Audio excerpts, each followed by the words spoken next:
Good morning and good afternoon for those that are on the East Coast. I would like to thank you very much for joining our webinar on improving literacy in our communities and schools. Today we have with us Leslie Beeson,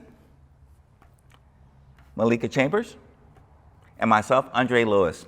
Leslie Beeson is the Assistant Superintendent, Educational Service for the Benicia Unified School District. Malika Chambers is the Director of Diversity, Equity, and Inclusion for the City of Benicia. And myself, Andre Lewis, I am the President and founder of Literary Engineers and Literary Tools nonprofit 501c3. Today's agenda: literacy in America, needs and obstacles, literary portal, case study and demo, and at the end, questions and answers. Okay, so let's talk a little bit about the state of literacy in America. 45 million Americans are functionally illiterate. And what that means is while they may be able to understand and sound out basic words, in terms of the deeper knowledge and engagement that you have with reading, it's not there. 85% of juvenile offenders struggle with reading and, as we mentioned, comprehension. 3 out of 4 people on public assistance cannot read. And 53% of students failed the 2022 CASP test in English, which is how the state assessed as language understanding and proficiency. And Leslie, as an education professional, what do these numbers also tell us? Well, we know that we have a long way to go in teaching students to robustly be able to read and comprehend all kinds of texts. I want to talk a little bit about that last statistic that you just shared. Not only as a whole state do we only have less than 50% of students being able to read at grade level. We know that when we look at particular student groups, so students with disabilities, our African American students, our students who are Hispanic, homeless, and foster youth, they perform at an even lower level. And so the crisis is real. So how do we overcome this? So take a few minutes and in the chat, please respond to the following question. What are the top priorities for schools and programs today? And then the second part of that is improving literacy part of those priorities? So 2 questions. 1, your top priorities for schools and programs, and 2, is improving literacy one of those top priorities?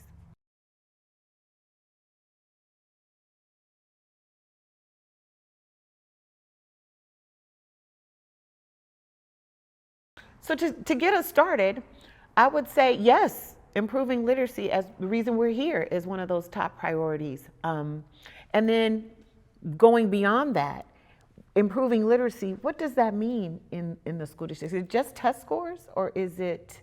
I think it goes well beyond test scores. I think that's one measure. I think we have to do progress monitoring along the way to see if what we're doing is making a difference for children. I think we have to really rethink what the teaching of reading, early reading especially, looks like. It has done a major pendulum swing, as many things do in education, from the days of whole language to balanced literacy, and now we know so much more about the brain science and how students actually learn to read. And so we have a lot of work to do with our staff and our curriculum to make sure that we're using top quality curriculum and we have training for teachers so that they really understand how students learn to read.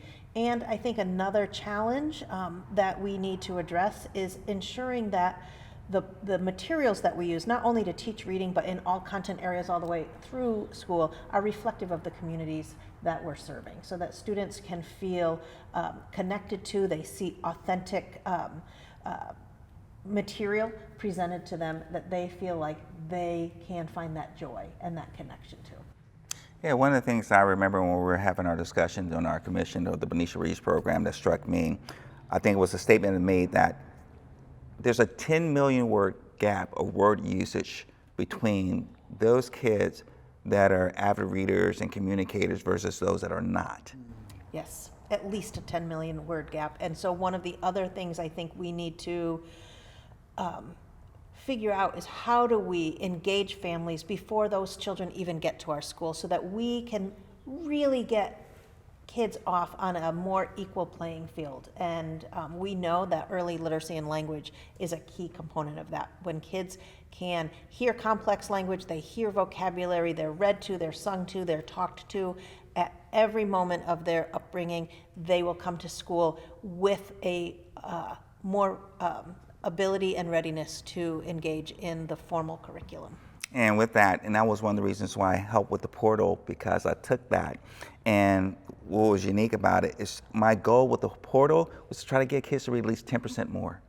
If I can get our kids to let's do 10% more what they're currently doing, and then giving the parents a tool that will allow them to communicate more with their children on those subject matters, then we can meet our common goal of increasing literacy, increasing communication, increasing language and learning.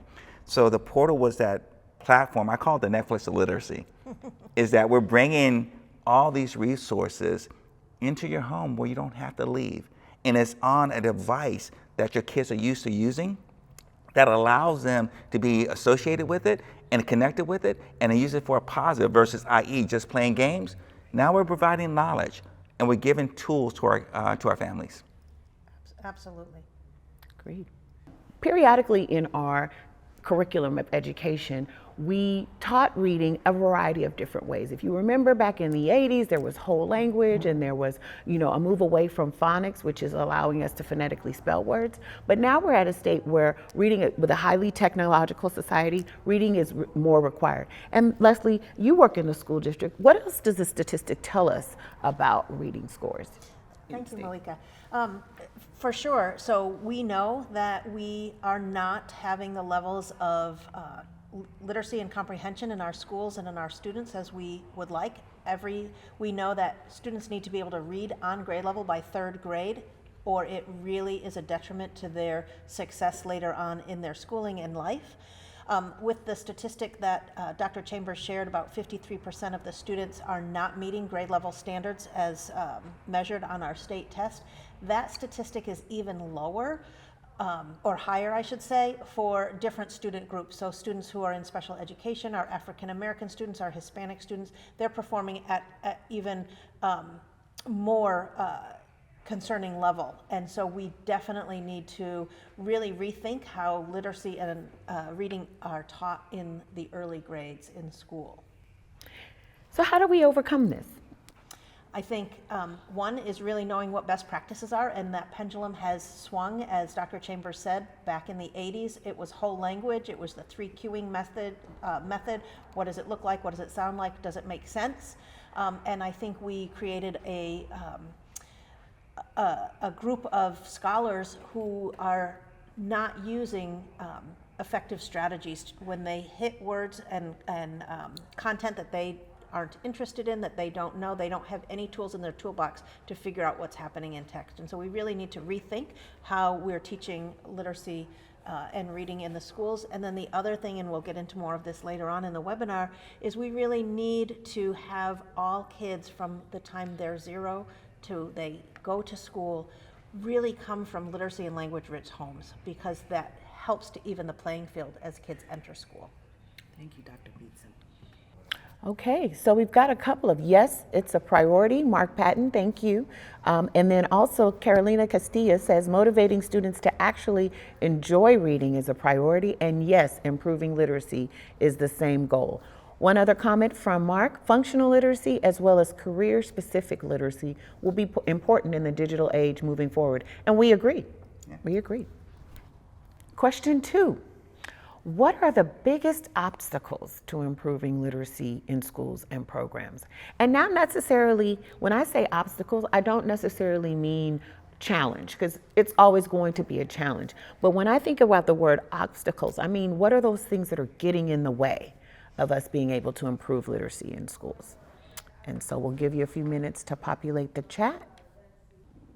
Well, while people are thinking about that question and putting ideas in the chats, I can talk from a school perspective. One is accessing relevant curriculum that is both reflective of the science of reading, it's reflective of the students in our community so that they see themselves and they can relate to the textbooks, the curriculum that's in all content areas. And I think another challenge, an obstacle, is time, because anytime we're changing methodology, we have to provide robust professional development for our staff. And so finding the time to do that and to be into classrooms and supporting students in their learning. I think from the classroom perspective, that is one of the biggest challenges.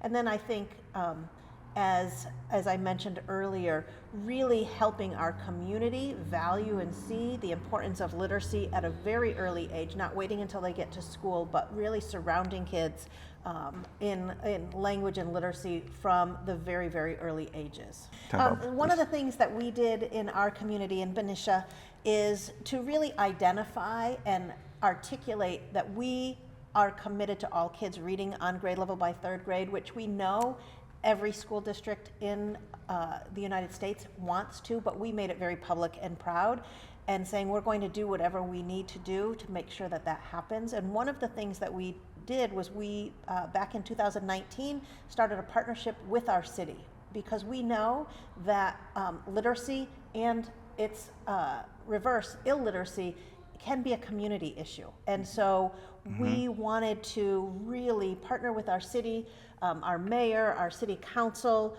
our businesses in town to help promote this idea of early literacy and language. And so helping remind families, don't just put kids on devices when you're in the grocery store, but talk to them about what they're seeing, ask questions from when they're little itty bitties, you know, and start talking about them as you're getting them dressed in the morning. You're going to put on this shoe and that shoe, so that they start to hear language and they can mimic that, and that helps them develop vocabulary, sentences, ideas of complex thought when they enter school. And so it helps to level the playing field.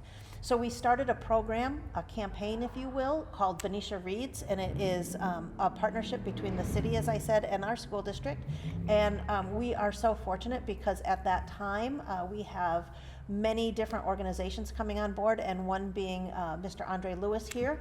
And he brought to us this idea of a literary portal to help create access for all families and children. And I believe he's going to talk a little bit about that now. Hey, thank you, Leslie. I appreciate that. And it's just amazing being an organization and being part of a city that really has a value for their community. And with that, I've been writing books since '07, and my contribution to this project was to figure out a way to allow my books to be seen by more in our community, especially for those that were not available to afford them.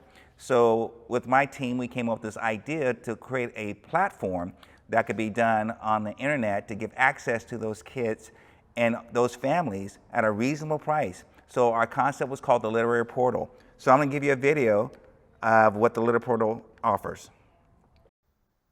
Welcome to the Literary Portal. Once you've signed in, you'll see this screen. You can see the books, title, years published, language, and if audio is available.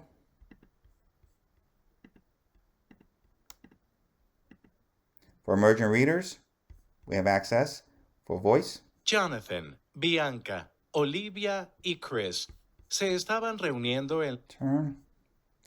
For those that order the facilitation guides, they will be available.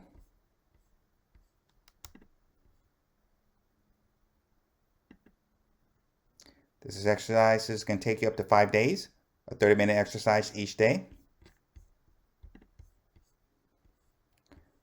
Workbooks are included with all orders. These are free and downloadable.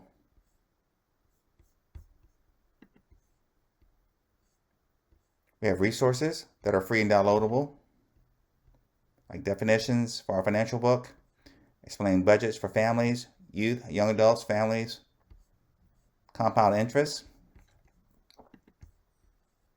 We have videos for some of the books, like our oral hygiene book. We have. Hi, I'm Dr. Dennis Paul Nutter. I'm a pediatric dentist, and I'm here today to talk about this wonderful book, Alexander Renee.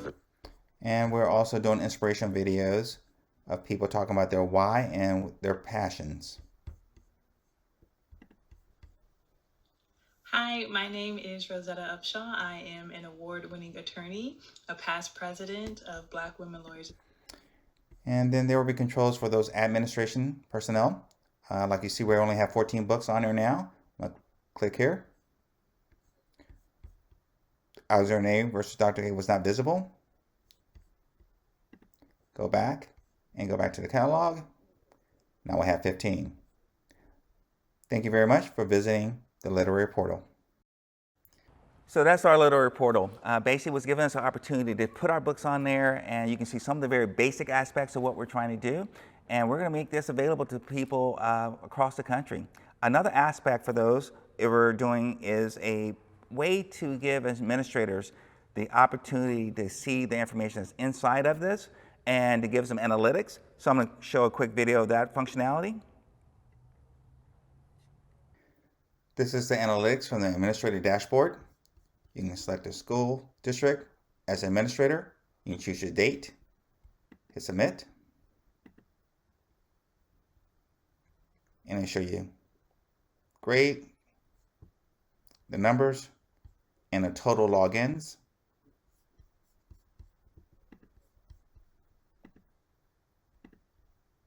And this is all done for the month of June of last year as our beta test.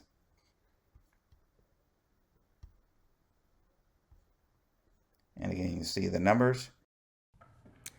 And another aspect that we wanted to bring in, because as we were working with organizations and cities, we realized that I got some feedback. They're like, we really need to know some metrics to make sure that this is a functional program. Analytics and the numbers really make a difference. So we incorporated to bring that into our program by creating this. Also, we're creating a dashboard for administrators to monitor the KPIs. So this is total usage time, repeat users, books accessed, books completed. Basically, we have the flexibility to add any of those KPIs and be able to generate that data for you, where you can see it on a monthly basis and be able to compare.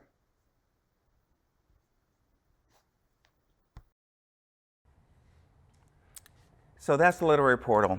And this is personal to me. I think about our communities and the things that we've done, and I've taken my company, Literary Engineers, to be able to customize books for organizations to show this impact and talk about connections. Our books are customizable, so when an organization needs something in particular, i.e. something about STEM, about bullying, we're able to create a customized book. We did a book for Valero where we talked about STEM, science, technology, engineering, arts, and math. We did one for services for Rotary. We did the national book for PAL. So that's the best thing about it. Instead of me trying to tell you what you need, we ask you what you want, and we provide those resources to you. Our availability, we have over 1 million people have access to our work. You just haven't heard about us. You know, I don't have to market. I actually just come directly to the source because it's not about me, it's about helping you in your communities. And these are some of the organizations that have worked with us in the past. And what makes us different? It's the personal connection. We just don't hand a book to a child and say, read. We actually go out to engage them. We make sure they know that they're special and that the books that we're sharing with them are personally made just for them. You know, my willingness is that I've done in the past, since I've been doing this since 2007, was that anyone who ever got our books, I made a personal commitment to come see you for free. I would pay for my own travel, my own hotel, my own rental car. Only thing I wanted you to do was just get books for your kids so they can take them home. Because many of our books that are given to our children are some of the only books that they actually own that belong to them. To get in contact with us, you can take a snapshot of this right now, and you can click on the QR code. You have my information, our publication information, and also you have access to the Literary Portal. And at this time, what I would like to do is just give opportunities for some questions and answers.